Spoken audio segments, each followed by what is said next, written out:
High high.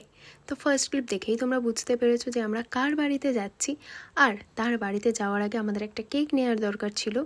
তো সেই মতো কেকের দোকানে ঢুকে পড়ি, আর এখানে এতগুলো অপশান দেখে খুব স্বাভাবিকভাবে আমরা কনফিউজ হয়ে যাই যে কোনটা নেব। না ওটা না, এটা আমার বড্ড হলুদ হলুদ লাগছে। তারপর হাঁটতে হাঁটতে পৌঁছে গেলাম আমরা তার বাড়িতে। আর এবার তার বাড়িতে গিয়ে নতুন এক সদস্যের সাথে আমাদের পরিচয় হয়। তিনি হচ্ছেন এই যে ইনি। সেখান থেকে আমরা চলে যাই দিদির গানঘর একাডেমিতে।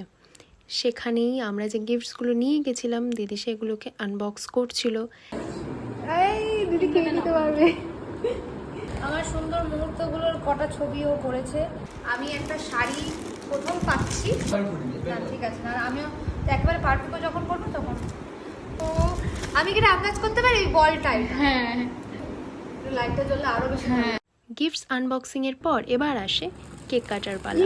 Happy birthday to you, happy birthday to you. Happy birthday to me. বড় করে কানে পুরোটা পুরো বড় করে বলো সা। বলো সা বড় করে বলো। আচ্ছা যতটুকুনি পারেন পুরোটা খাইতে। না না না বলো বলো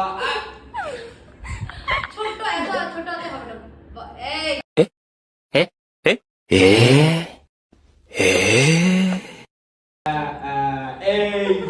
হাততালি। ওরা কোন গান গাও হ্যাঁ তো মুখের ভেতরে ঢুকিয়ে নিয়ে আয় ক্যামেরা লাগে।